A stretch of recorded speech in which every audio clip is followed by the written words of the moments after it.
Hello everyone, welcome to B technique electrical. तो आज के सेशन में हम महा ट्रांसको के लिए जो मैंने सीरीज स्टार्ट की थी, सिलेक्शन सीरीज फॉर दी महा ट्रांसको, तो उसी का एक पार्ट नंबर 35 लेके आया हूँ। तो इससे पहले मैंने आपको लगभग 34 सेशन महा ट्रांसको के लिए दिए हुए हैं। तो जिन्होंने वो 34 सेशन अगर नहीं देखे रहेंगे तो आप हमारे हमारे यूट्यूब चैनल पर जाकर उन सभी सेशन को देख सकते हो। तो आपको एक प्लेलिस्ट मिल जाएंगी और प्लेलिस्ट का नाम है आपके पास सिलेक्शन सीरीज फॉर दी महा ट्रांसको, राइट। तो वो प्लेलिस्ट अगर आप देख लेते हो तो इससे प्रीवियस जितने भी सेशन आपको मैंने लिए हुए 34 वो आपको मिल जाएंगे, राइट। और जिन्होंने अभी तक हमारा टेलीग्राम चैनल ज्वाइन नहीं किया है बी टेक्निक इलेक्ट्रिकल चैनल का, तो काइंडली ज्वाइन कर लीजिएगा सो दैट मैं जितने भी सेशन लेता हूँ तो उसके पीडीएफ आपको मिल जाएंगे हमारे टेलीग्राम चैनल पर। लिंक आपको डिस्क्रिप्शन साथ ही साथ मैं आपको कमेंट सेक्शन में अटैच करा दूंगा, okay. And before the starting the session मैं अपने बारे में थोड़ा सा इंट्रोडक्शन दे देता हूँ so that you will get the better idea कि भाई कौन पढ़ा रहा है, राइट ना। So this is my name and I M engineer, teacher, educator and mentor. साथ ही साथ मैंने गेट प्राइस क्रैक की हुई 2018, 19 and 20।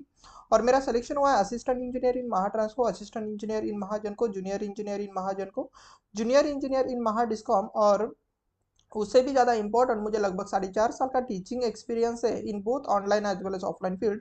And I am a gold as well as a silver educator in one of the edtech company of the Bangalore, right. एंड मैं अगर मेरे diploma के बारे में बताऊँ, मेरे एजुकेशन के बारे में बताऊँ, तो मेरा डिप्लोमा एंड बीटेक हुआ है Walchand college of engineering Sangli से। And currently I am working as an assistant engineer in Mahatransco in HVDC section, okay. तो ये रहा मेरा शॉर्ट इंट्रोडक्शन और आज हम देखने वाले हैं मोस्ट एक्सपेक्टेड क्वेश्चन या फिर आप बोल सकते हैं MCQs from the topic of the synchronous machine. तो आज ये मैं पार्ट नंबर 1 लेके आया हूँ। तो सिंक्रोनस मशीन का और एक पार्ट आएगा जो कि रहेगा पार्ट नंबर 2। देन उसके बाद इलेक्ट्रिकल मशीन खत्म हो जाएगा, देन हम पावर सिस्टम के सेशन को स्टार्ट करेंगे जैसे मैंने प्रॉमिस किया हुआ है, राइट ना। सो ज़्यादा आपका समय बर्बाद ना करते हुए हम देखेंगे कि हमारा फर्स्ट क्वेश्चन है क्या। तो this is our first question from the synchronous machine या फिर आप बोल सकते हो सिंक्रोनस मोटर। क्या बोला है? A synchronous condenser is a synchronous condenser होता क्या है? तो अगर आपने कभी सिंक्रोनस मशीन पढ़ी रहेंगी तो आपने वी कर्व पढ़ा होगा, राइट ना। यस। तो आपको ये चीज आइडिया होगी कि भाई जो वी कर्व होता है वो आपके पास किसके बीच में आपके पास कर्व होता है, तो वो होता है आपके पास field current versus armature current, right. और इसके बीच में आपके अगर आप कर्व ड्रॉ करते तो आपको कुछ इस तरीके से मिलता है, लाइक दिस। आपको एक कर्व मिलेगा। अभी थोड़ा सा मैं टाइम लूंगा क्योंकि यहाँ पर मुझे बहुत सारी चीजें बतानी है। यस। तो ये जो पॉइंट होता है बेटा, ये जो नीचे वाला पॉइंट होता है यहाँ पर दिस वन, तो यहाँ पर अगर आप देखोगे तो ध्यान से देखना, तो what is this I F? I F is nothing but your field current. ध्यान देना, मैं यहाँ पर बहुत सारी चीजें आपको समझाऊंगा। This is nothing but your field current और I A is nothing but your armature current, right. तो थोड़ा टर्मिनोलॉजी पर ध्यान देना। यस। और जिस पॉइंट पर आपको ये कर्व कुछ इस तरीके से मिलता है, अभी मैं पूरा डिटेल में नहीं पढ़ाऊंगा कि भाई ये कर्व ऐसे ही क्यों मिलता है। तो जहां पर आपके पास आर्मेचर का करंट, लिसन केयरफुली, आर्मेचर का करंट सबसे कम होता है जिस फील्ड करंट पर, तो उस वाले फील्ड करंट के करस्पॉन्डिंग हम क्या बोलते हैं? तो यहाँ पर हम बोलते हैं भाई जो हमारे पास पावर फैक्टर होता है या फिर हम बोलेंगे cos ऑफ फाइव, वो होता है बेटा हमारे पास 1। This is a very very very important. Power factor क्या होता है हमारे पास? 1। यस। और जैसे अगर हम आगे बढ़े, अगर हम सपोज फील्ड करंट बढ़ा दे इसके आगे, तो यहाँ पर पावर फैक्टर 1 से छोटा रहेगा। बट यहाँ पर अगर मैं नेचर की बात करूँ पावर फैक्टर की, तो वो होता है आपके लिए लीडिंग पावर फैक्टर। और ये वीक और मैं बात कर रहा हूँ मोटर के लिए, लिसन केयरफुली। ये जो पिंक कलर मैं यूज कर रहा हूँ, जो भी मैं पिंक कलर में यूज करूंगा, ये सभी चीजें मोटर के लिए रहेगी। तो this is my leading power factor. And आपके पास अगर मैं सपोज बात करता हूँ ये वाले पोर्शन की, तो अगर आपको आइडिया रहेगा तो इस वाले पोर्शन को हम क्या बोलते हैं? तो इससे बोलते हैं हम sir lagging power factor, right. Lagging power factor हम बोलते हैं नेचर, और इसे हम क्या बोलते हैं? Unity power factor. Yes. Getting my point? यहां तक तो किसी को कोई दिक्कत नहीं होगी। यस। और अभी मैं जो बता रहा हूँ ध्यान से देखना, यही यही चीज जो है लीडिंग पावर फैक्टर। यहाँ पर अगर मैं एक्साइटेशन की बात करूँ, लिसन केयरफुली, तो यहाँ पर होता है ओवर एक्साइटेशन। अब ये ओवर एक्साइटेशन क्यों? ओवर एक्साइटेशन कंडीशन इसको बोला जाता है। क्या बोला जाता है इसको? Over excitation. और ये जो चीज होती है जिसमें आर्मेचर का करंट, ध्यान से देखना, ओवर एक्साइटेशन। और ये जहां पर लीडिंग का आपको पावर फैक्टर दिखाई दे रहा है, यहाँ पर आपको बोला जाता है अंडर एक्साइटेशन। क्या बोला जाता है इसको? अंडर एक्साइटेशन, ये सभी चीजें आपको पता रहेंगी तो मैं थोड़ा सा कंसिडर करके ही चलता हूँ। और जहां पर आपको यूनिटी पावर फैक्टर मिला है बेटा, इसके करस्पॉन्डिंग जो एक्साइटेशन होता है इसको बोला जाता है नॉर्मल एक्साइटेशन। नॉर्मल एक्साइटेशन इसको बोला जाता है, राइट। तो बात क्लियर है। जहां पर यूनिटी पावर फैक्टर होता है बेटा उस वहां पर हम बोलते हैं नॉर्मल एक्साइटेशन। जहां पर आपके पास यूनिटी पावर फैक्टर की जैसे अगर आप बढ़ते हो मतलब फील्ड करंट बढ़ा देते हो तो यहाँ पर आप ओवर एक्साइट करोगे ना मशीन को, राइट। फील्ड करंट जहां पर आप बढ़ाओगे एक नॉर्मल करंट के हिसाब से तो उसको बोला जाएगा ओवर एक्साइटेशन। और जहां पर आपका फील्ड करंट इस वाले पॉइंट के सपोज कम रहेगा तो इसको हम बोलते हैं बेटा अंडर एक्साइटेशन। तो ये सभी चीजें पूरा टेक्निकली नहीं बता रहा, आपके काम की चीजें बता रहा हूँ, राइट ना। तो दैट्स वाई वी आर कॉल्डिंग, यहाँ पर हम ज्यादा फील्ड करंट यूज कर लेते तो इसलिए हम बोलेंगे इसको ओवर एक्साइटेशन। यहाँ पर हम कम करंट यूज कर लेते हैं फील्ड का, इसलिए हम बोलते हैं under excitation. Getting my point? Yes. अब ध्यान से देखना, जब आपके पास मोटर, अभी मैं ये मोटर की बात कर रहा हूँ, जब आपके पास मोटर, ध्यान से देखो बेटा, ओवर एक्साइटेशन केस में होती है तो उसका पावर फैक्टर कैसे होता है? लीडिंग पावर फैक्टर होता है। कैसे होता है? Leading power factor. और हमें पता है कि लीडिंग पावर फैक्टर कौन देता है, तो लीडिंग पावर फैक्टर सर हमें बेसिकली कौन देता है? सर एक कैपेसिटर देता है, राइट। एक कैपेसिटर देता है या फिर आप कंडेंसर बोल सकते हो, राइट। कंडेंसर देता है। तो इस क्वेश्चन में बेटा उन्होंने यही पूछा है आपको कि सिंक्रोनस कंडेंसर कब आपके पास मोटर वर्क करती है, कौन से कंडीशन में मोटर वर्क करती है। तो देखो यहाँ पर आपको बोला था, तो इसका आंसर क्या रहेगा? देखो सिंक्रोनस कंडेंसर कहाँ पर आता है? मोटर आपके पास लीडिंग पावर फैक्टर में होनी चाहिए, मतलब आपके पास ओवर एक्साइटेशन में होनी चाहिए। तो आप क्या बोलोगे? सिंक्रोनस कंडेंसर कब होता है आपके पास? ओवर एक्साइटेड सिंक्रोनस मोटर होती है, तो इसे हम क्या बोलेंगे? Synchronous condenser. Getting my point? अब यहाँ पर मैं और एक चीज आपको बता देता हूँ, इसके लिए मैं कलर ये वाला यूज कर लेता हूँ। ये सभी चीजें अभी जो मैंने बताई मोटर के लिए, अब अगर यही चीज अगर जनरेटर के लिए होती ना बेटा, तो इस लीडिंग के जनरेटर के लिए लिख रहा हूँ अभी, तो इस लीडिंग के जगह यहाँ पर होता, सॉरी लैगिंग के जगह यहाँ पर बेटा होता लीडिंग। ध्यान से सुनना, ये मैं अभी जो पोर्शन दिखा रहा हूँ ये चीज आपके लिए जनरेटर के लिए हो जाती है। And this is lading, sorry leading is called as a lagging in case of generator. तो this is a very important. तो ये जो अभी मैं कलर नया वाला यूज कर रहा हूँ ना, ये जनरेटर के लिए। हावेवर जनरेटर रहे चाहे मोटर रहे, ये इधर वाला पोर्शन ध्यान से देखना, ये इधर वाला पोर्शन ओवर एक्साइटेड ही रहेगा और इधर वाला पोर्शन आपके पास अंडर एक्साइटेड ही रहेगा। चीजें पलटेगी क्या? तो चीजें बस सर आपके पास पावर फैक्टर का नेचर पलट जाता है, ऐसे समझ लो। यहाँ पर लैगिंग रहेगा मोटर के लिए तो जनरेटर आपके पास लीडिंग में होगा, यस। और जहां पर मोटर आपके पास लीडिंग में रहेगी वहां पर जनरेटर आपके पास लैगिंग में होगा। बात इतनी सी है, बात कुछ भी नहीं। और एक बार आपकी इंजीनियरिंग सर्विसेज में क्वेश्चन ये भी पूछा गया था, जिसको भी मैं यहाँ पर दिखा रहा हूँ। आपको ऐसा पूछा जाता है कि बताओ अंडर एक्साइटेशन और ओवर एक्साइटेशन के केस में आर्मेचर करंट क्या होता है। तो आप देखो ना, दोनों के दोनों केस में आपके पास आर्मेचर करंट आपको ज्यादा ही दिखाई दे रहा है, राइट। तो this is nothing but your armature current ना। यहाँ पर देखो आपके पास आर्मेचर करंट आपको ज्यादा ही दिखाई दे रहा है, राइट ना। तो आप ये बोल सकते हो कि अंडर एक्साइटेशन हो चाहे ओवर एक्साइटेशन हो, मोटर का आर्मेचर करंट आपको ज्यादा ही मिलता है। अगर आपको कभी इन फ्यूचर ऐसा बोला गया कि बताओ भाई आर्मेचर का करंट कम कब होता है, तो आप क्या बोलोगे? जब मोटर नॉर्मल एक्साइटेशन पर है ना, तब आपके पास आर्मेचर करंट कम रहेगा। Getting my point? या फिर आप बोल सकते हो जहां पर यूनिटी पावर फैक्टर होता है वहां पर आर्मेचर करंट कम होता है। Getting my point? यस। तो ये रहा आपके पास वी कर्व, और वी कर्व के बीच में मैंने आपको बताया बेटा कि वी कर्व किसके किसके बीच में, तो वी कर्व है आपके पास armature current versus field current, right ना। आर्मेचर करंट है यहाँ पर, एक एक्सिस पर आर्मेचर करंट है, एक एक्सिस पर फील्ड करंट है, यस। वैसे आपके पास एक होता है इन्वर्टेड वी कर्व, वो कुछ इस तरीके से रहेगा, उसको भी मैं बता ही देता हूँ। अब ये दिखेगा नहीं शायद से आपको ये कलर, बट मैं दूसरा कलर ले लेता हूँ। Let me use the red colour. Basically थोड़ा ध्यान देना, अभी ये दिखेगा नहीं, बट ये कर्व कभी अगर आपको पूछा गया, सेम ऐसी चीज होती है। तो ये बेटा, ये होता है बेटा आपके पास इन्वर्टेड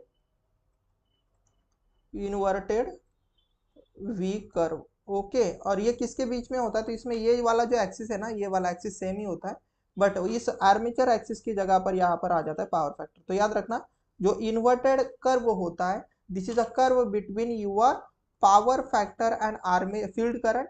बट जो वी कर्व है वो है आपके पास curve between armature current and field current. तो this is a very very very important. तो बहुत सारी चीजें मैंने यहाँ से डिस्कस की और यहाँ से क्वेश्चन आया था, और सेम यही क्वेश्चन आपके महा ट्रांसको 2022 में आया था।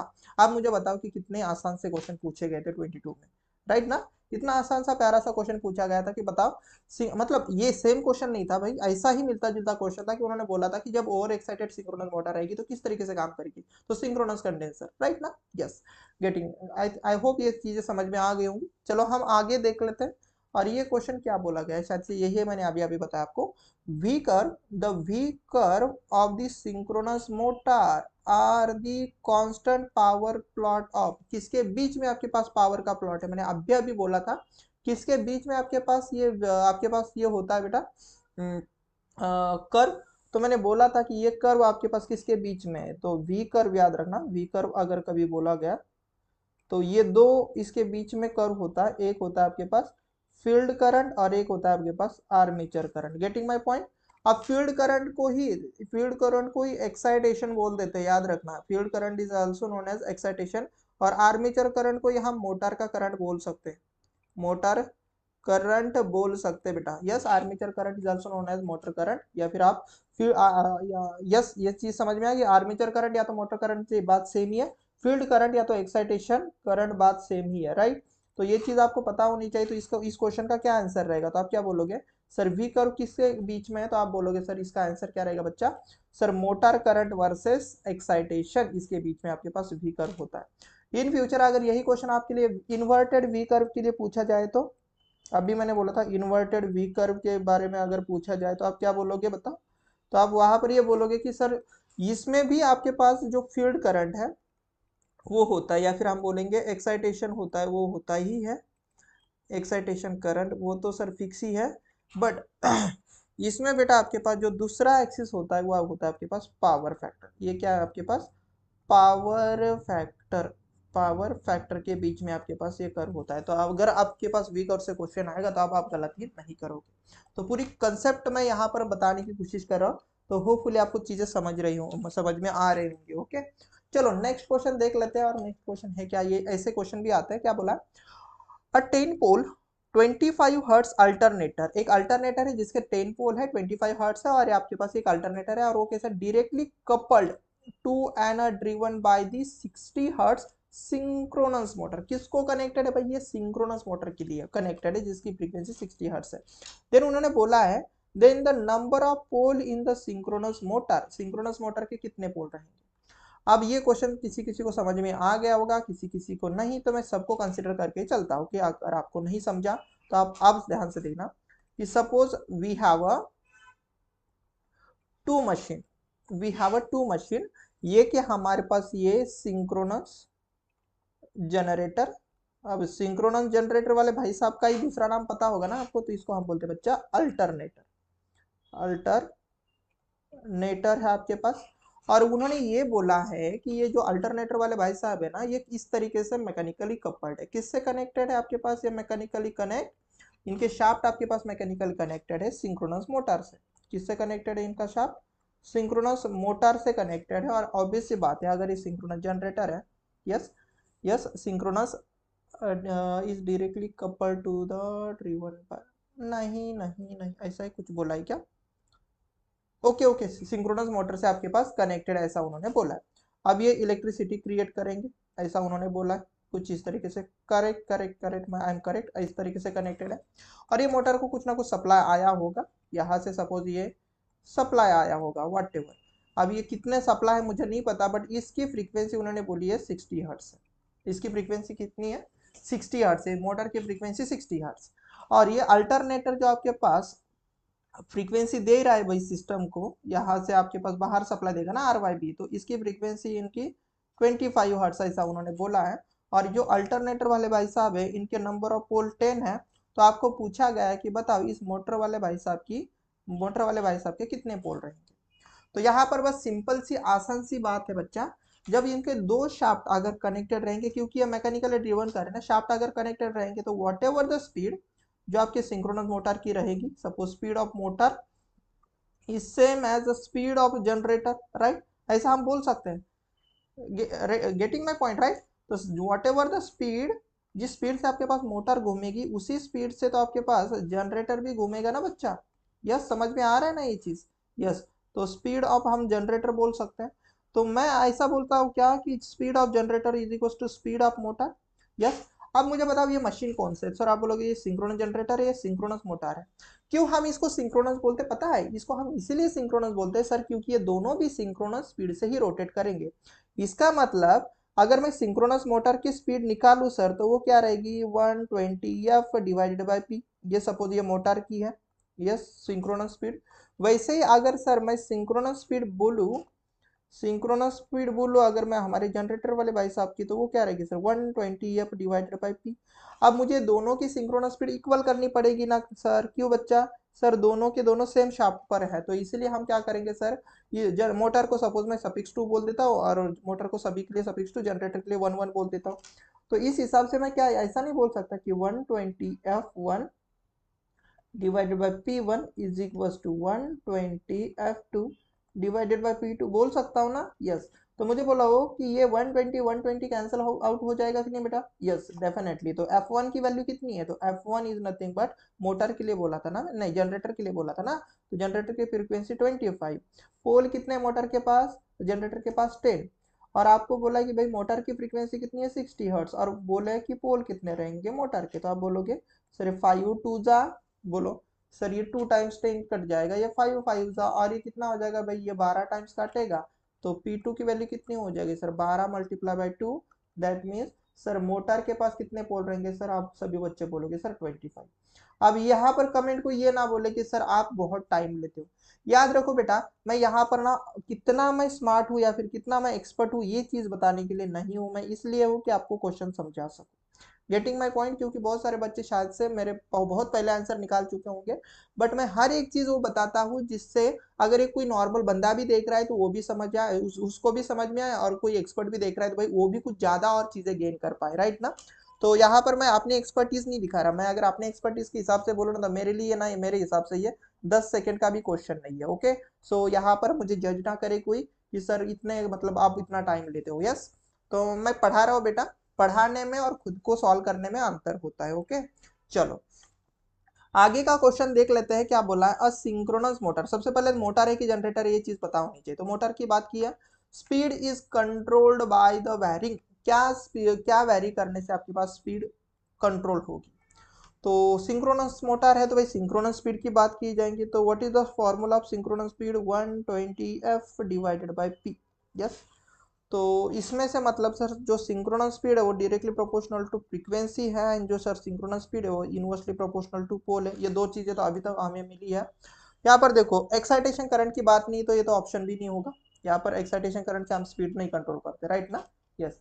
तो ऑप्शन ए तो चला गया, ए तो नहीं है। सप्लाई वोल्टेज थोड़ी देर बाद में बताता हूँ, बट आप जो फ्रीक्वेंसी देख रहे हो, देखो फ्रीक्वेंसी अगर मैं वैरी कर रहा हूँ, मतलब फ्रीक्वेंसी अगर मैं बढ़ा दूँ तो सिंक्रोनस स्पीड बढ़ेगी, फ्रीक्वेंसी अगर मैं घटा दूँ तो सिंक्रोनस स्पीड मेरे पास घटेगी। इसका मतलब ऑप्शन सी आपका सही यहाँ पर हो जाएगा। बट यहाँ पर उन्होंने और एक चीज दी बेटा, सप्लाई वोल्टेज। अब ये इसका रिलेशन कभी सिंक्रोनस स्पीड से डायरेक्टली नहीं होता है, बट इसको आप थोड़ा सा इथिकल वे से थोड़ा सा देखो, थोड़ा सा कायदे के हिसाब से देखो। मुझे बताओ कि कोई भी मशीन अगर आप जब चलाते हो, तो अगर सपोज वो मोटर का सपोज वोल्टेज है, फॉर एग्जांपल किसी भी मोटर का वोल्टेज सपोज 230 वोल्ट पर वो मोटर का रेटेड वोल्टेज है, उस मोटर को अगर आप सपोज 100 वोल्ट पर चलाओगे बेटा, क्या वो मोटर अच्छे से चल पाएगी, थोड़ा सा सोचो, नहीं चल पाएगी। गेटिंग माय पॉइंट, नहीं चल पाएगी। क्यों, क्योंकि आप उसके रेटेड वोल्टेज से कम अगर वोल्टेज दे दो तो मोटर नहीं चल पाएगी। तो इसीलिए अगर हम थोड़ा बहुत वोल्टेज वेरिएशन कर लेते सर, वो वोल्टेज वेरिएशन का भी सर स्पीड पर इफेक्ट आता है। गेटिंग माय पॉइंट, स्पीड पर इफेक्ट आता है सर, इसीलिए आपका जो आंसर हो जाएगा इस केस में not only the frequency but आपका जो स्पीड होता है बेटा, कोई भी स्पीड, मैं आपको बोल रहा हूँ कि यहाँ पर तो फ्रीक्वेंसी पर भी डिपेंड कर रहा है, बट आपको बोलना है सप्लाई वोल्टेज पर भी वैरी करेगा sir. Getting my point, yes. तो आपकी जो स्पीड वैरी होगी वो दो चीजों पर वैरी होगी, frequency and supply frequency.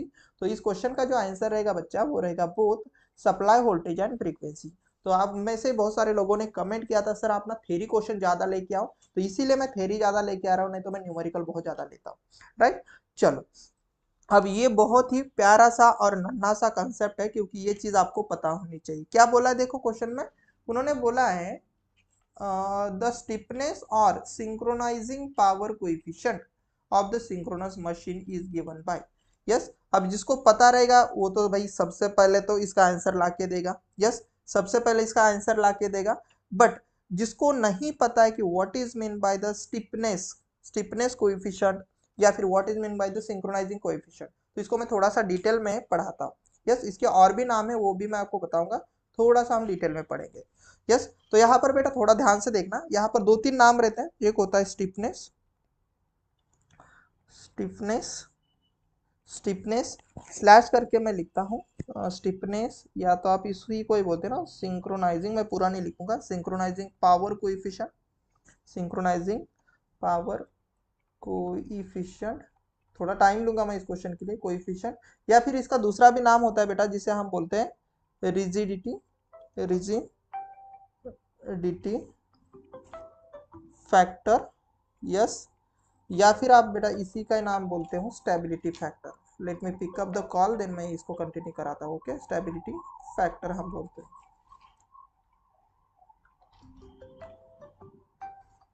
Hello hello sir. हाँ बोला ना।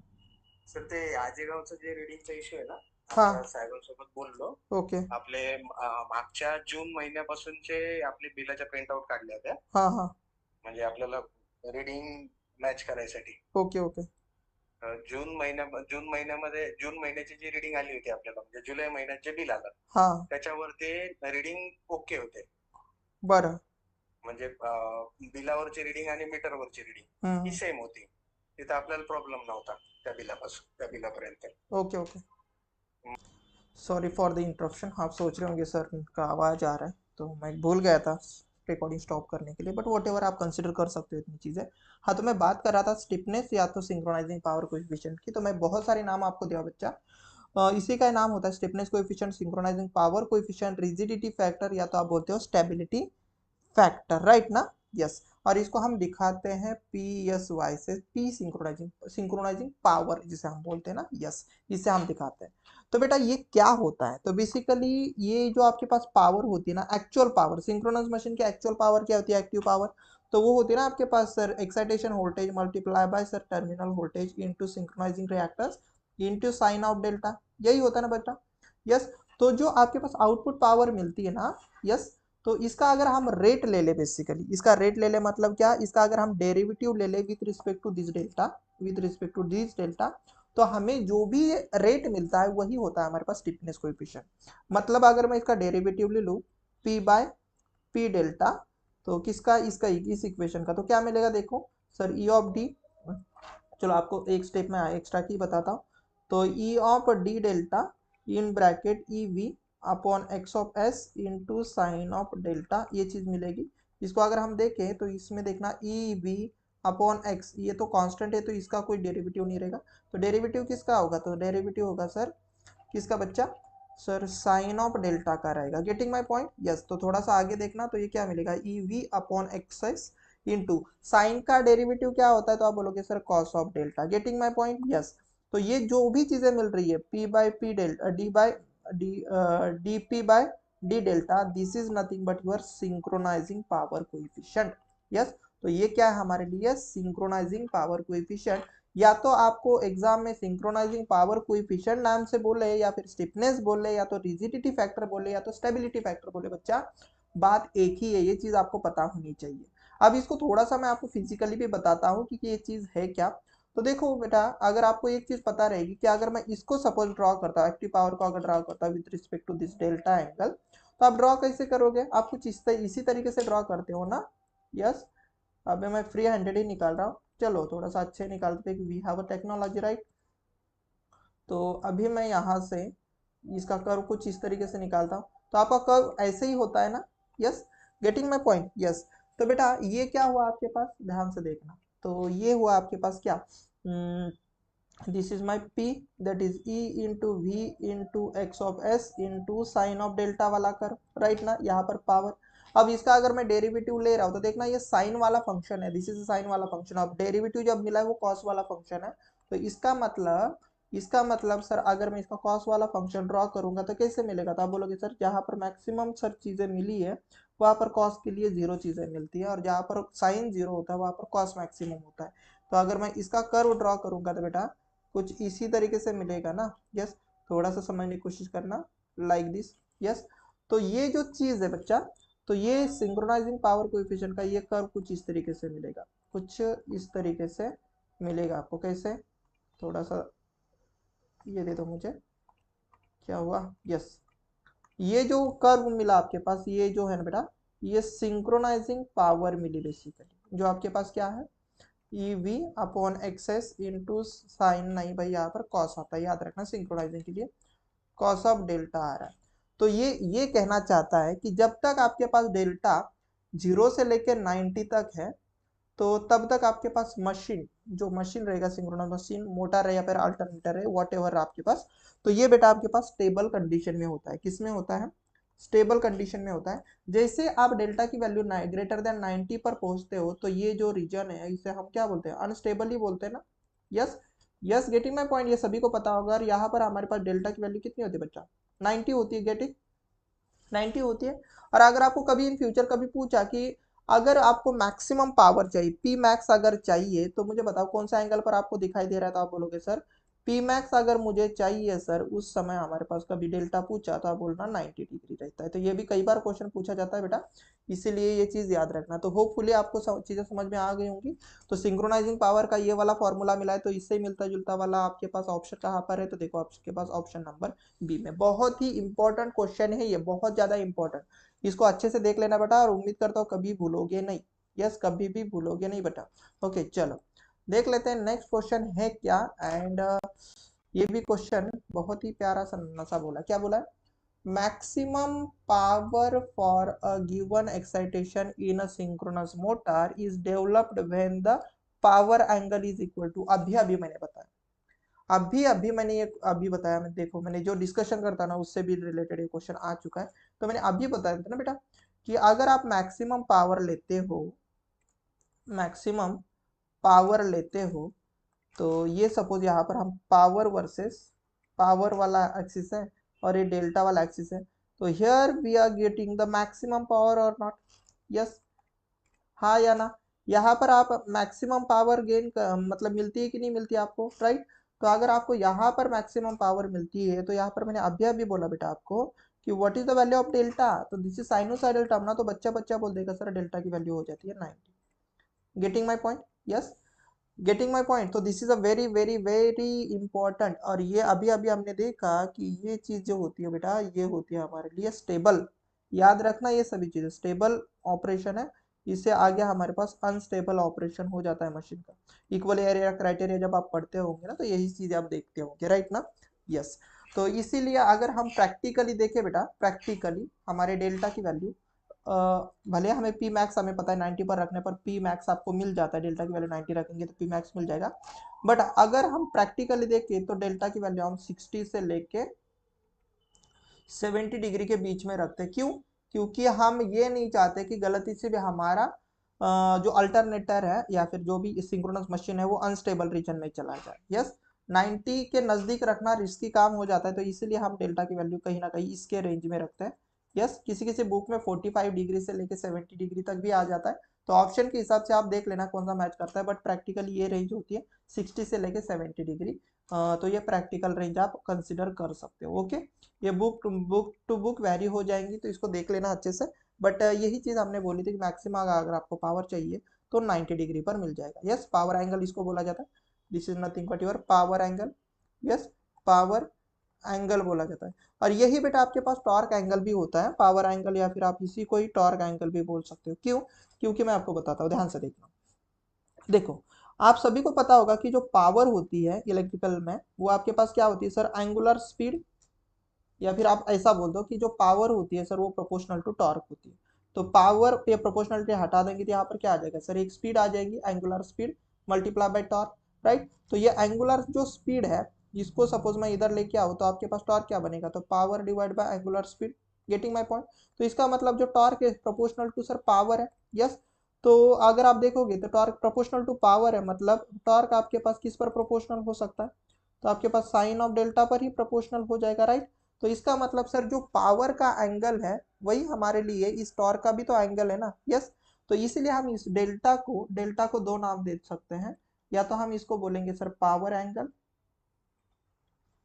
पावर एंगल, या तो हम बोलते हैं बेटा इसको टॉर्क एंगल क्या बोलते हैं, टॉर्क एंगल। और किसी किसी बुक में बेटा इसी को ही ना लोड एंगल भी बोला जाता है। यस, तो इसी को भी कभी कभी लोड एंगल भी बोल देते हैं। तो ये सभी चीज आपको पता होनी चाहिए, राइट। तो अगर आपको कभी इन फ्यूचर अगर पूछा कि बताओ मैक्सिमम टॉर्क के लिए लोड एंगल या फिर टॉर्क एंगल कितना रखना होगा, तो आप बोल सकते हो उस केस में भी देखो टॉर्क एंगल और पावर आपके पास सेम ही है। तो जहां पर पावर मैक्सिमम रहेगी वह टॉर्क भी तो मैक्सिमम रहेगा ना। Getting my point. तो कभी अगर आपके पास मैक्सिमम पावर के बदले मैक्सिमम टॉर्क भी पूछा, तभी भी आप आंसर क्या दोगे सर, डेल्टा की वैल्यू 90 डिग्री ही रखोगे। Getting my point. दो क्वेश्चन यहां से कवर अप कराने की कोशिश की है मैंने। चलो देख लेते हैं नेक्स्ट क्वेश्चन आपके पास है क्या। और ये क्वेश्चन शायद से मैंने अभी अभी आपको बताया था, इससे ही चीज है। क्या बोला है, if the field current of the synchronous motor is under excitation, under excitation, और सिंक्रोनस मोटर की बात किया under excitation, the power factor will be, power factor का नेचर क्या रहेगा। तो चलो एक बार फिर से मैं आपको ये वी कर्व ड्रॉ करके बताता हूँ, so that you will get the better idea. V curve किसके बीच में होता है, ध्यान से देखना, मैं दोबारा ये सभी चीजें रिपीट करा रहा हूँ। तो armature current versus field current या फिर एक्साइटेशन करंट आप बोल सकते हो। और वी कर्व कैसे होता है, तो वी कर्व बेटा आपके पास ऐसे होता है। यस, थोड़ा सा मैं एक ही कर्व थोड़ा सा निकालता हूँ। और यहाँ पर ध्यान से देखना, यहाँ पर हमारे पास क्या होता है सर, यूनिटी पावर फैक्टर। और ये वाला नेचर क्या होता है बेटा, तो ये वाला नेचर होता है आपके पास लैगिंग, किसमें, मोटर के केस में, मोटर के केस में। और ये वाला एंगल क्या होता है बेटा, पावर फैक्टर क्या होता है, लीडिंग पावर फैक्टर होता है। Getting my point. अब इसी इसे हम क्या बोलते हैं, देखना आपके पास नॉर्मल, ये यहाँ पर normal excitation, unity power factor पर आप क्या बोल सकते हो, नॉर्मल एक्साइटेशन होता है। और नॉर्मल एक्साइटेशन से अगर ज्यादा करंट दोगे तो ज्यादा करंट मतलब इधर जाओगे, तो इसीलिए ये वाला रीजन क्या कहलाएगा, यहाँ से लेके यहाँ तक बेटा, तो सब ये वाला होता है आपके पास over excitation. Yes, over excitation. ये चीजें मैं दोबारा इसलिए लिख के दे रहा हूँ तो सो that you will get the better idea. Yes, क्योंकि ये बहुत इंपॉर्टेंट है बेटा। और ये क्या कहलाता, क्या कहलाएगा आपके पास, अंडर एक्साइटेशन। ये क्या कहलाएगा आपके पास, अंडर एक्साइटेशन। तो देखो अंडर एक्साइटेशन में उन्होंने आपको पूछा है कि मोटर है, सबसे पहले तो ये मोटर का मैंने सभी चीजें बताई। अगर यही जनरेटर होता तो यहाँ पर लैगिंग के बदले आप लीडिंग लिखते हैं, याद रखना लीडिंग लिखते हैं, ये अभी जो ग्रीन पेन है, और लीडिंग की जगह पर आप क्या लिखते हैं, लैगिंग लिखते हैं। इतनी चीजें बदल जाती है जनरेटर के केस में।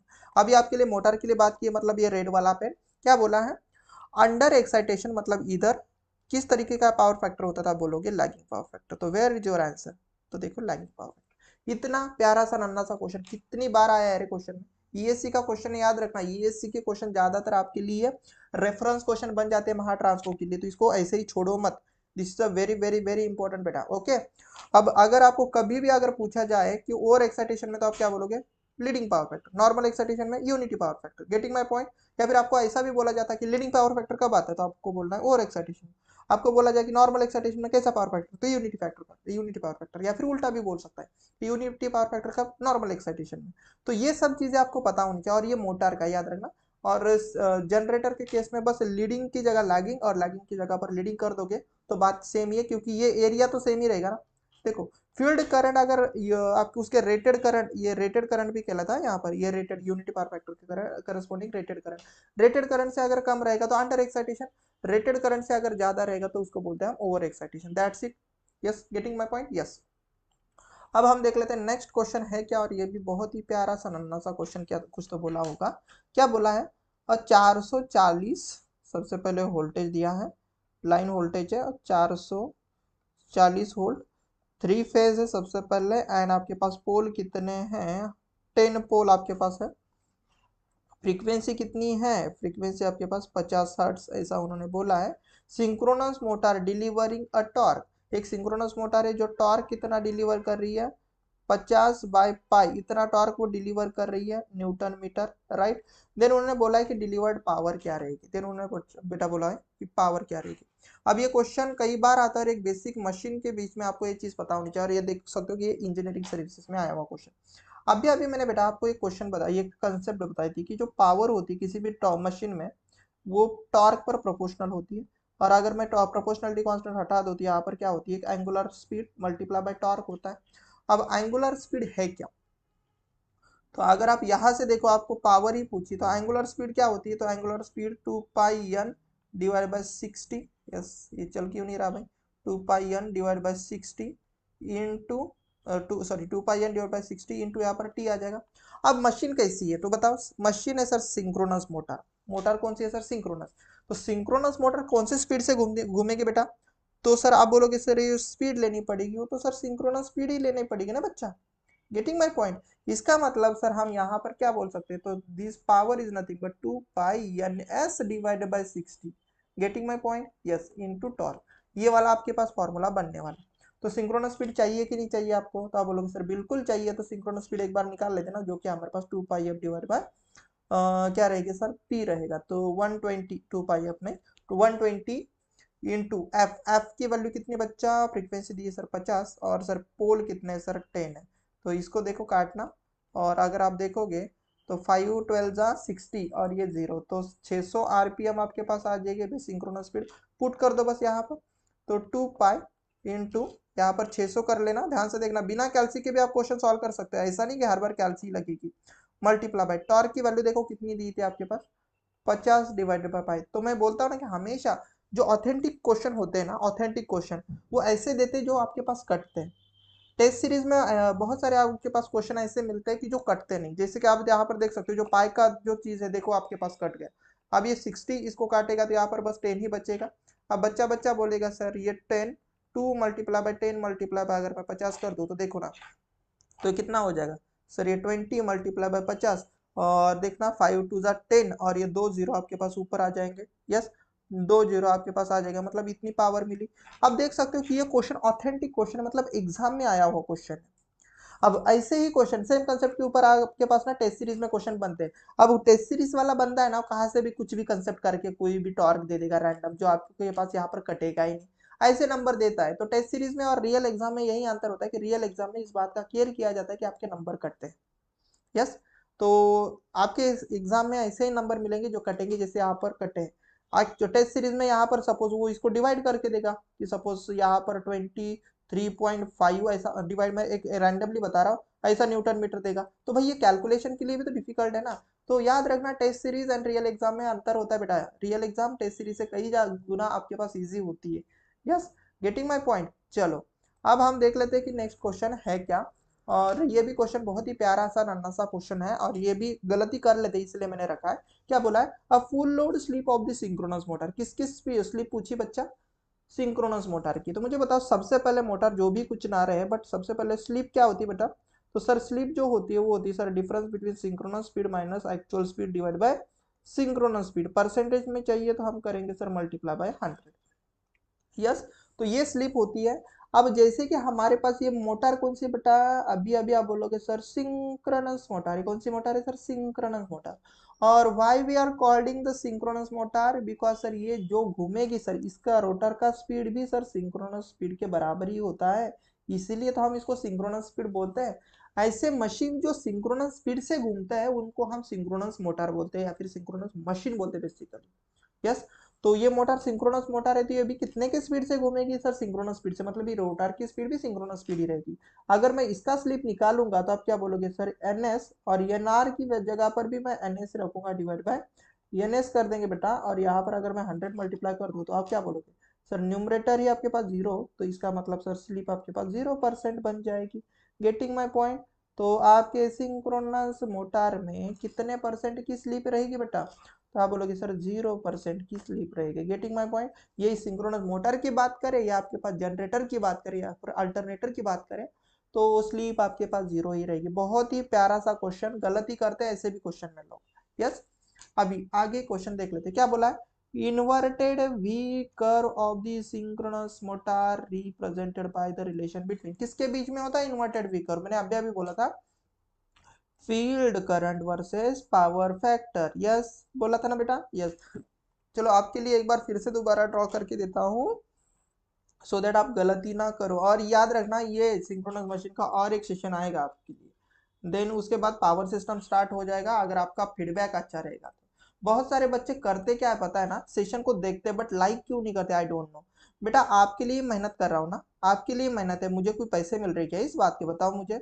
यस, या फिर मुझे कोई कोचिंग खोलना है, ऐसा भी तो कुछ नहीं है ना। अगर सेशन अच्छा लगता है, अगर आप जितने भी बच्चे ज्वाइन हो गए भाई, तो उसमें भी आप मैच कर दो ना, कि मतलब जो भी वॉट एवर जो आपको अभी काउंट रहेगा हमारा, लाइव बच्चे देख रहे हैं, उससे तो ज्यादा लाइक होने चाहिए ना, आपके लिए मेहनत कर रहा हूं मैं, तो फटाक से लाइक कर दो। चलो, अब ये जो कर्व होता है, तो यहाँ पर क्या होता है बेटा, फील्ड करंट होता है ना, just a minute, just a minute, yes, यहाँ पर क्या होता है बेटा, फील्ड करंट, और यहाँ पर होता है ना पावर फैक्टर, मतलब पीएफ।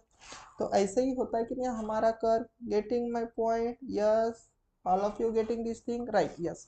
तो यहाँ पर कितना होता है बेटा power factor, unity power factor. यहाँ पर क्या होता है सर, मोटर के लिए लीडिंग पावर फैक्टर रहेगा, इधर क्या रहेगा सर, लैगिंग पावर फैक्टर रहेगा। जनरेटर के लिए बोलता तो यही चीज आपके पास क्या हो जाती सर, रिप्लिका हो जाती। तो जनरेटर के लिए अब मैं अलग से निकाल देता हूँ, so that you will get the better idea, yes. चलो, तो यहाँ पर रहेगा सर कॉस ऑफ फाइव, और यहाँ पर रहेगा सर फील्ड करंट। देखो ये सब चीजें सेम एज इट इज, मैं बोल रहा कॉपी पेस्ट, बट एक ही चीज पलटानी है, लीडिंग की जगह पर लैगिंग, लैगिंग की जगह पर लीडिंग। अगर ये चीज अगर आप समझ लिए ना, तो यहाँ से इन्वर्टेड वी कर्व से आने वाले क्वेश्चन बच्चा बच्चा सॉल्व कर लेगा। बच्चा बच्चा कौन सॉल्व कर लेगा भाई, सर बच्चा बच्चा, यस। और आप भी बच्चे ही हो अभी तक, यस, ये मत बोलना सर हम बहुत बड़े हो चुके हैं, वट एवर आप जितने भी बड़े हो रहे होंगे, बट जब तक मतलब जब तक इंसान मतलब लाइफ टाइम तक तो इंसान बच्चा ही रहता है, मैं तो बोलता हूँ दिल से, राइट, वट एवर। चलो ये उधर इधर उधर की बातें अलग। तो अगर मैं जनरेटर की बात करूंगा बेटा, तो ये लीडिंग रहेगा, क्या रहेगा, ये लीडिंग रहेगा। ये क्या रहेगा बच्चा, लैगिंग रहेगा, यस, लैगिंग रहेगा। और यहाँ पर रहेगा यूनिटी पावर फैक्टर। बट ये पहला वाला जो है ये मोटर के लिए है, किसके लिए बेटा, मोटर के लिए। ये किसके लिए बेटा सर, जनरेटर वाले भाई साहब के लिए, जनरेटर,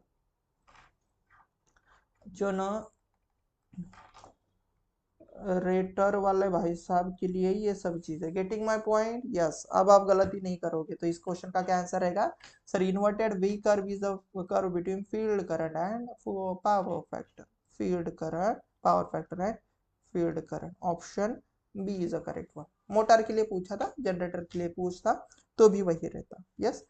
चलो आगे वाला क्वेश्चन, नन्हा सा क्वेश्चन, प्यारा सा क्वेश्चन, क्या बोला है, a synchronous machine having, synchronous machine है हमारे पास, कौन सी मशीन है, सिंक्रोनस, सिंक्रोनस मशीन है जिसका ई दिया हुआ है 1.1 पीयू, आपकी पीयू नहीं, ये इधर की पीयू है, राइट ना, पर यूनिट, आपकी पीयू नहीं रहेगी।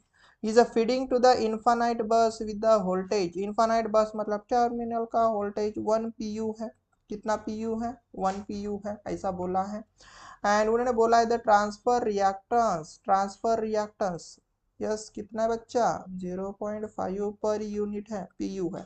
देन उन्होंने बोला है कि steady state power transfer limit कितनी रहेगी, इसका मतलब ये पावर कितना ट्रांसफर कर रहा है, यही आपको पूछा है। अब इसको थोड़ा सा डायग्रामेटिकली समझा देते हैं, सो that you will get the better idea.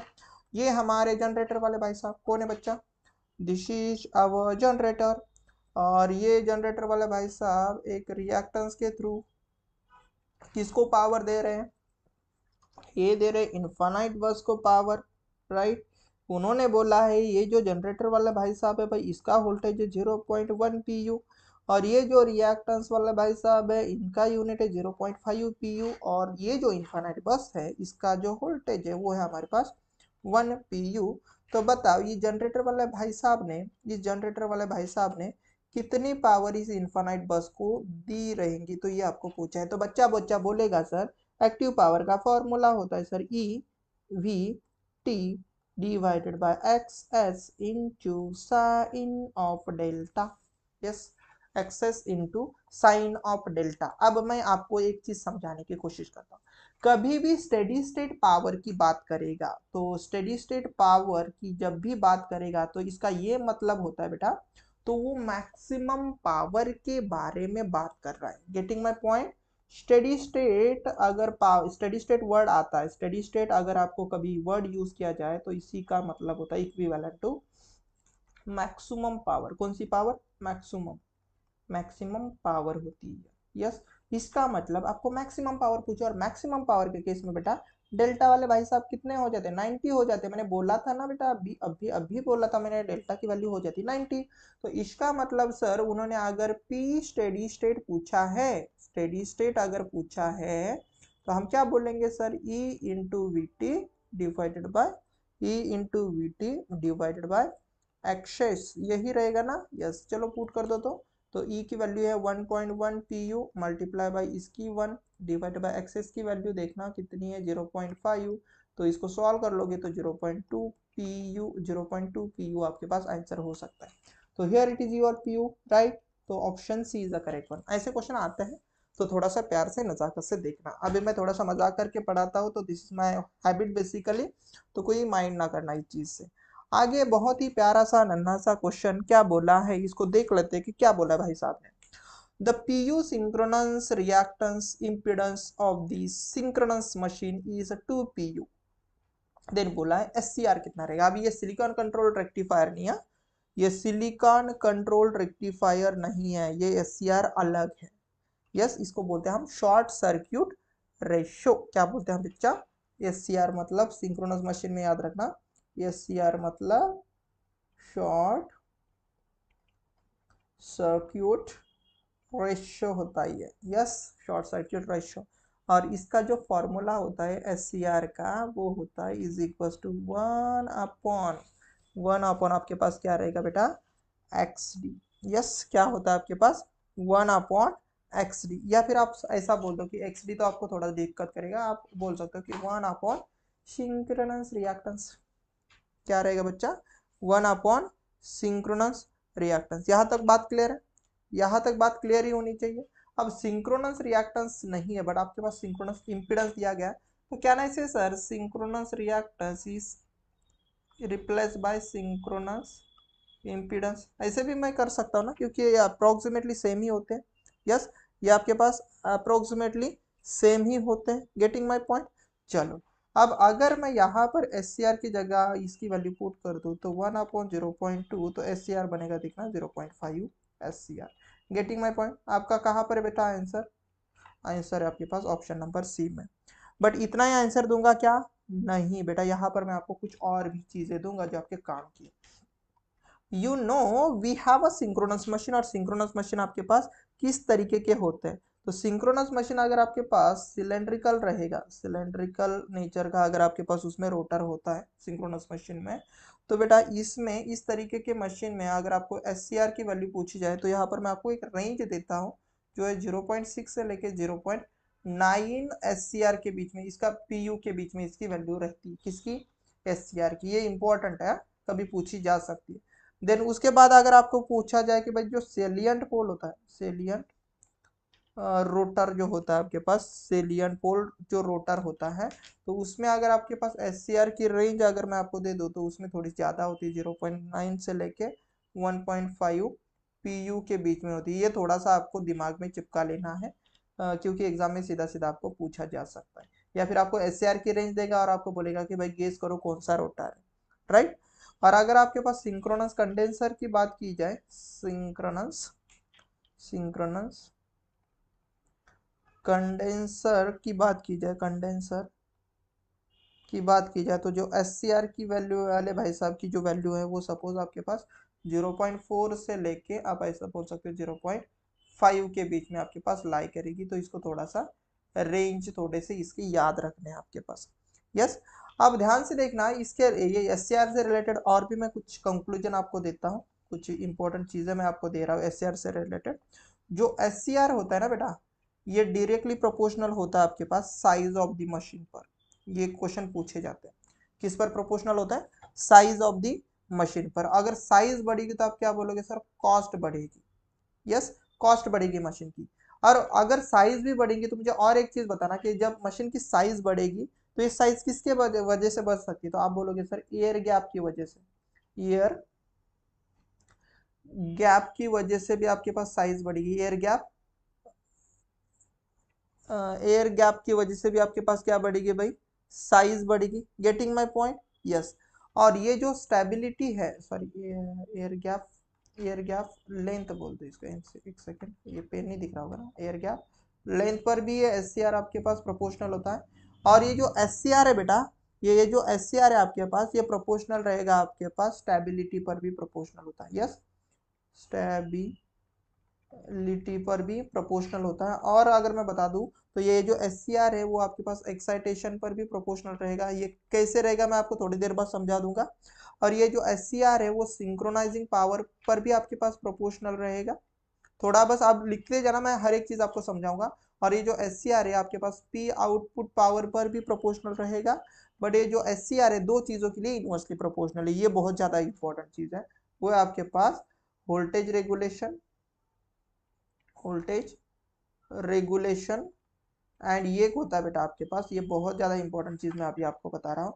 और एक चीज के लिए इनवर्सली प्रोपोर्शनल होता है, और वो है आपके पास आर्मेचर रिएक्शन, आर्मेचर रिएक्शन। तो ये चीजें याद रखना, दो चीजों के लिए इनवर्सली प्रोपोर्शनल, बाकी कुछ भी हो जाए आप ये डायरेक्टली प्रोपोर्शनल बोल देना। तो आपको बस यही दो चीजें याद रखना, ये दो ही चीजें आपके दिमाग में होनी चाहिए। क्योंकि देखो, अगर जो कम चीजें हुआ अगर हम ज्यादा याद कर पाए तो बाकी अगर कभी भी आ जाएगा तो आप डायरेक्टली प्रोपोर्शनल ही बोल दोगे। अब ये कैसे कैसे, ध्यान से देखना, मुझे बताना। सिंक्रोनस अगर सॉरी सिंक्रोनस क्या बोल रहा हूँ, शॉर्ट सर्किट रेशो अगर स्टेबिलिटी पर प्रोपोर्शनल है, ध्यान से देखना, स्टेबिलिटी पर प्रोपोर्शनल है। और स्टेबिलिटी मतलब किस पर प्रोपोर्शनल, स्टेबिलिटी किस पर प्रोपोर्शनल होती है बता, स्टेबिलिटी किस पर प्रोपोर्शनल होती है? तो स्टेबिलिटी सर प्रोपोर्शनल होती है पावर पर, और पावर का इक्वेशन क्या है?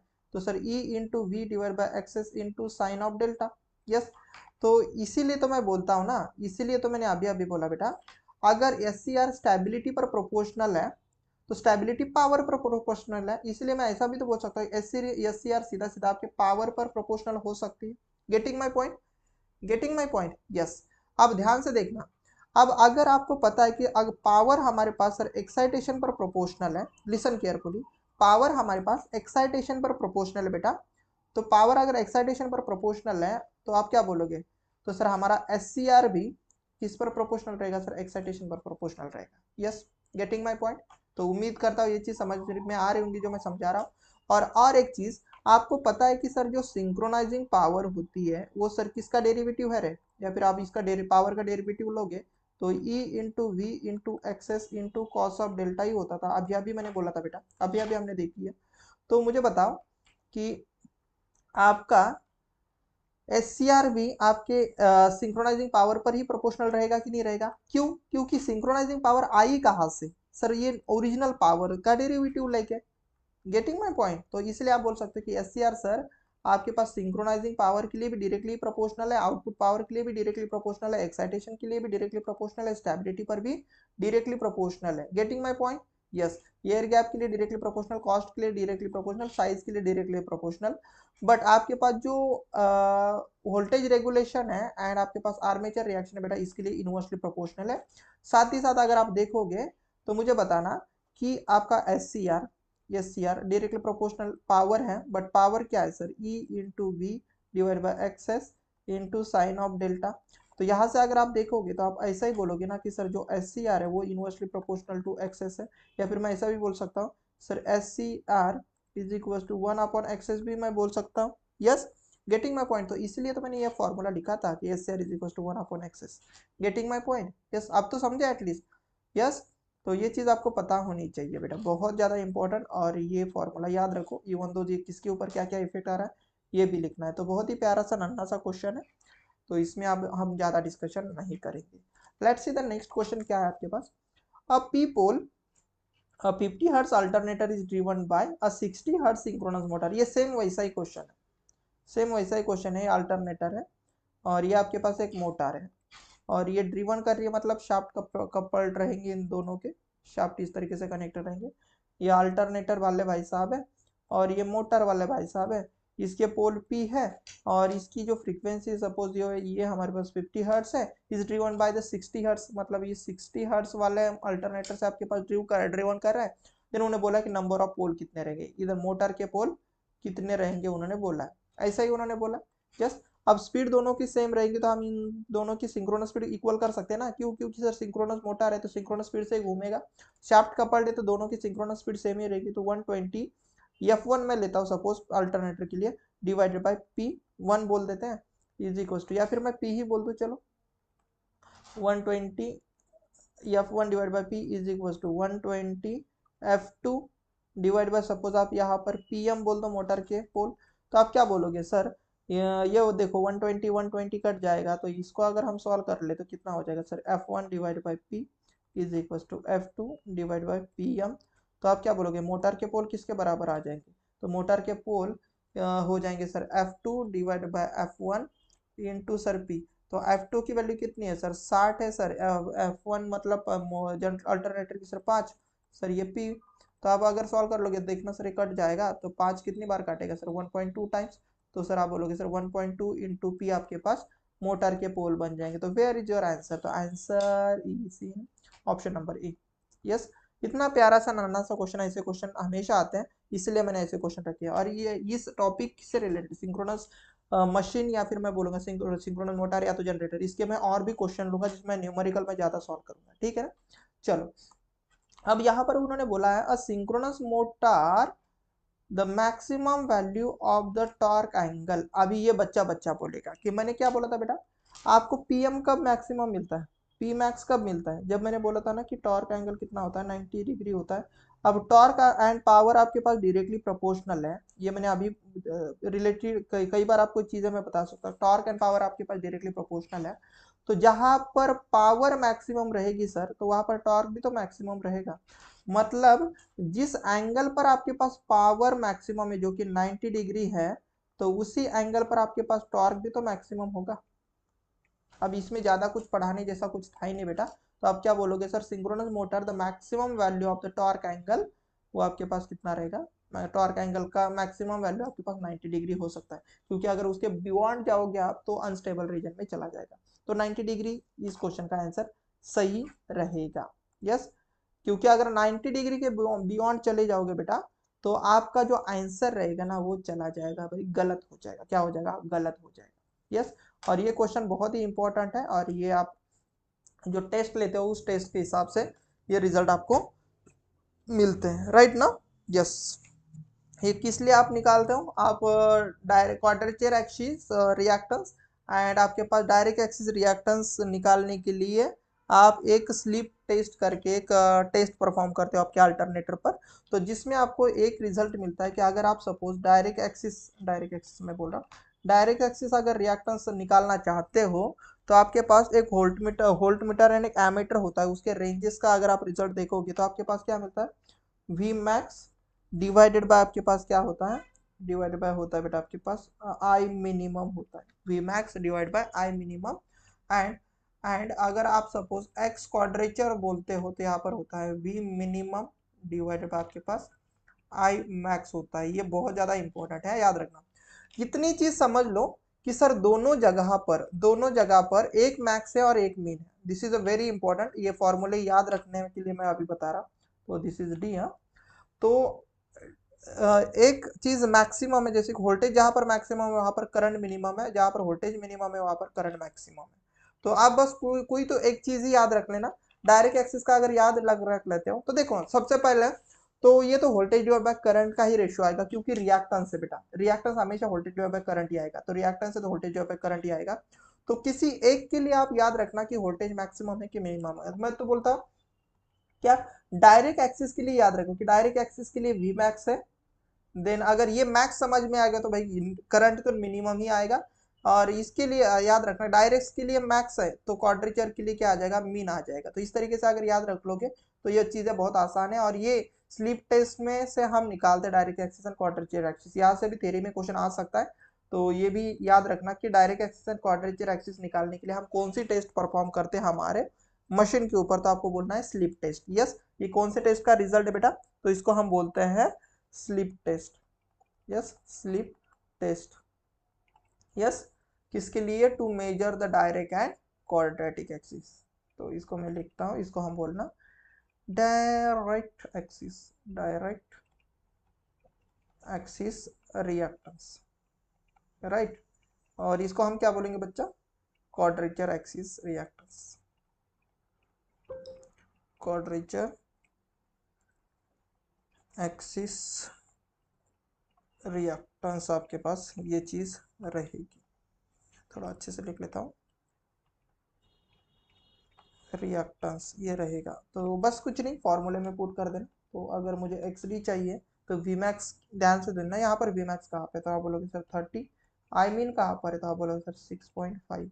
यस, चलो इसका रेशियो ले लो। तो अभी मेरे पास फिलहाल तो कैल्सी है तो मैं यूज़ कर लेता हूँ 30 ये 6.5, तो आप बोलोगे 4.65 ओहम। यस, एंड अगर मैं एक्स क्यू की बात करूँ तो एक्स क्यू कितना आएगा आपके पास, वी मीन कितना देखो 25, और आई मैक्स अगर आप देख रहे हो तो 2, तो आप कितना बोलोगे 2.5 ओहो एम्पियर में भी लिखा ओहो। यस, तो कहाँ पर मैच हो रहा है भाई आपका आंसर, तो आंसर 4.6 ऑप्शन बी में देखो आपके पास मैच कर रहा है। इंजीनियरिंग सर्विसेज में भी एक क्वेश्चन आया हुआ है। अब देखो यहाँ पर न्यूमेरिकल पूछा है, बट आपको ना ये सीधा सीधा ये भी आपको दिया जा सकता है कि बताओ कौन सा फॉर्मूला सही है कौन सा फॉर्मूला गलत है, तो ऑप्शन देंगे तो ये x D and x you के लिए आपके पास अलग अलग से आपके पास पेयर बना के देंगे, तो यहाँ से भी क्वेश्चन बन जाएगा, राइट ना। और एक क्वेश्चन है शायद से जिसे हम देख लेते हैं, इस क्वेश्चन को क्या बोला है, a synchronous motor has the 12 pole. Synchronous motor है, सबसे पहले मोटर है कि जनरेटर, ये चीज पता होनी चाहिए, तो मोटर है जिसके पोल कितने हैं, 12 पोल है, सबसे पहली बात पोल आपके पास 12 है। And the operator at the voltage, voltage कितना 12 पोल है याद रखना 121 है, तो वोल्टेज कितना है, लाइन वोल्टेज याद रखना, तो 440 एंड फ्रीक्वेंसी कितनी है आपके पास 50 hertz. Supply it take the line current कितना ले रहा है वो 100 एम्पियर का, एंड कॉस ऑफ फाइव कितना है उसके पास, तो कॉस ऑफ 5.8 आपके पास है, एंड पावर फैक्टर लीडिंग है, ये लीडिंग है सपोज, ऐसा उन्होंने बोला है। देन उन्होंने बोला है कि स्पीड एंड टॉर्क नियरली कितना रहेगा, मोटर की स्पीड क्या रहेगी एंड उस मोटर का टॉर्क क्या रहेगा। तो बच्चा बच्चा बोलेगा कि सर मोटर सिंक्रोनस है, सर मोटर कौन सी बेटा सिंक्रोनस है, तो यहाँ पर स्लिप गेज की तो बात होंगी नहीं, तो सीधा सिंक्रोनस स्पीड है, तो जो सिंक्रोनस स्पीड रहेंगी वही स्पीड आपको पूछे, that means 120 F divided by P. और बच्चा बच्चा बोलेगा सर 120 एफ, एफ दिया है हमारे पास 50, और पोल कितने सर 12, तो इसको देखना है 12 12 से काटेगा तो ये 10 होगा मल्टीप्लाई बाई 50, तो स्पीड कितनी रहेगी, तो आप बोलोगे सर 500 आरपीएम से मोटर घूमेगी। तो ऑप्शन में अगर आप देखोगे तो देखो आपके पास या तो ऑप्शन ए या तो ऑप्शन सी हो सकता है, क्योंकि सर इसी में स्पीड आपके पास 500 है, तो सी एंड डी तो नहीं होगा। Getting my point, yes. अभी आपको टॉर्क पूछा है, तो मैंने अभी अभी बोला था ना बेटा कि टॉर्क, टॉर्क अगर आपको पूछा है तो आपको एक चीज पता है कि सर पावर इज ऑलवेज क्या होती है sir, angular speed multiply by torque होता है, तो अगर मुझे टॉर्क चाहिए तो power divide by angular speed हो जाएगा, तो power divide by angular speed क्या होती है, तो 2 pi N divide by N S लूंगा मैं, डिवाइड बाय यहाँ पर 60 लेंगे हम, यस। तो ये बेसिक रिलेशन है, तो पावर पावर पावर नहीं दी क्या, तो ठीक है हम पावर भी निकाल लेते हैं। सबसे पहले तो हमें एनएस मिल चुका है, तो पावर चाहिए ना हमें, क्यों, क्योंकि बेटा पावर चाहिए, तो पावर कैसे निकालेंगे हम बता, पावर को हम कैसे निकाल सकते हैं, यस। तो देखो पावर के लिए आपके पास क्या क्या चीजें दी गई है, तो this is very important, power के लिए आपके पास क्या क्या चीजें दी गई है तो ये पता होनी चाहिए। तो पावर में आप देख सकते हो करंट है, यस।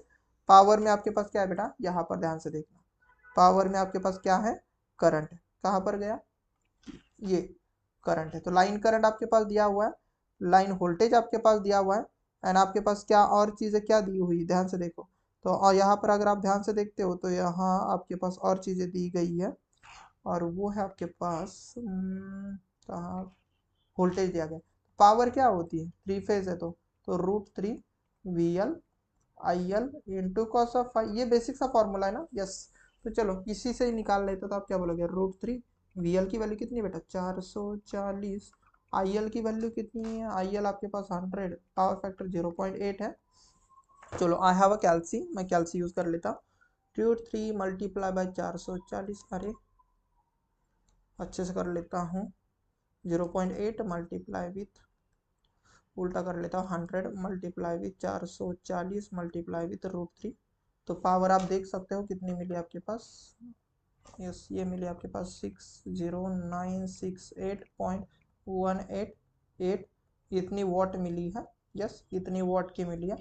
कुछ नहीं यहाँ पर पुट कर दो, और सपोज मैं इतना ये 2 ओमेगा की वैल्यू यहाँ पर अलग से निकाल लेता, चलो ओमेगा की वैल्यू हम यहाँ पर अलग से निकाल लेते हैं, तो 2 पाई एन की वैल्यू कितनी 500 डिवाइड बाय आपके पास 60, तो इसको भी हम सॉल्व कर लेते हैं, तो कितना होगा ये 2 multiply by 500 multiply with shift दबाकर पाई डिवाइडेड बाय आपके पास कितना हो जाएगा भाई 60, तो ये वैल्यू हो जाएगी आपके पास 5235,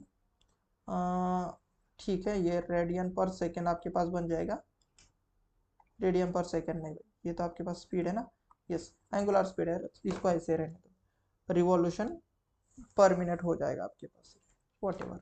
चलो अब यहाँ पर हम ले लेते हैं पी की वैल्यू, तो 6 कितनी थी, 6096.188 डिवाइड बाय, अगर मैं ये 52.35 करता हूँ तो इसका मैं लूँगा इनवर्स मल्टीप्लाई बाय 6096.188 अगर मैं करता हूँ तो मेरा आंसर कितना हो जाएगा। तो देख लेना मेरा जो आंसर होगा 1.69698। कुछ गलत किया क्या मैंने, एक बार फिर से मैं देखता हूँ। 6096.188 डिवाइड बाई 52.35, तो जो मेरा आंसर होगा 1164 न्यूटन मीटर होना चाहिए। तो इसके आसपास कहीं पर नज़दीक में दिख रहा है आपके पास, तो देखो आपके पास ऑप्शन नंबर ए में दिख रहा है, तो इसको मैं अप्रोक्सीमेटली 165 भी तो ले सकता हूँ ना newton metre. Getting my point. अच्छा क्वेश्चन था, बहुत ही प्यारा सा क्वेश्चन, ऑप्शन नंबर ए में इंजीनियरिंग सर्विसेज में आया हुआ क्वेश्चन। इस तरह के क्वेश्चन आप एक्सपेक्ट कर सकते हो और थोड़े से कैलकुलेशन ईजी बना कर देंगे, राइट। तो ठीक है, उम्मीद करता हूँ ये क्वेश्चन समझ में आ गया होगा और आज के सभी क्वेश्चन आपको समझ में आ गए होंगे, जितने भी मैंने सिंक्रोनस मशीन से लिए हुए आज के टॉपिक मतलब क्वेश्चन। इसका और एक पार्ट आएगा सिंक्रोनस मशीन से, क्योंकि ये टॉपिक बहुत ज़्यादा इंपॉर्टेंट थी, इसको मैं बस एक ही सेशन में नहीं छोड़ूंगा, इसका और एक पार्ट आपके लिए मिल जाएगा, राइट। और उम्मीद करता हूँ सभी को ये सभी क्वेश्चन समझ में आ गए होंगे। एंड जिन्होंने अभी तक हमारे यूट्यूब चैनल को सब्सक्राइब नहीं किया है तो काइंडली सब्सक्राइब कर दो, सो दैट आपको जितने भी मैं सेशन लेता ना उसके वो सभी सेशन आपको प्रॉपरली मिले और आप कोई भी सेशन मिस ना करो, ओके। और जिनको चाहिए हमारे महाट्रांसको की प्ले लिस्ट, आप अच्छे से देख लेना, यूट्यूब चैनल पर जाकर आपको इसकी प्लेलिस्ट मिल जाएंगी सिलेक्शन सीरीज की, वहाँ पर आपको सभी सीक्वेंस में वीडियोस मिल जाएंगे। और जिनको चाहिए पीडीएफ सभी सेशन के, आपको क्या करना है, बस एक टेलीग्राम चैनल ही तो ज्वाइन करना है, इसकी लिंक आपको डिस्क्रिप्शन साथ ही साथ कमेंट सेक्शन में मैं अटैच करा दूंगा, सो दैट हमारे बी टेक्निकल इलेक्ट्रिकल का जो भी टेलीग्राम चैनल है आप इजीली ज्वाइन कर सकते हो, ओके। उम्मीद करता हूँ आज का सेशन सभी को समझ में आ गया होगा और हम जल्द मिलते हैं नेक्स्ट सेशन में। Till then take care and bye everyone, okay.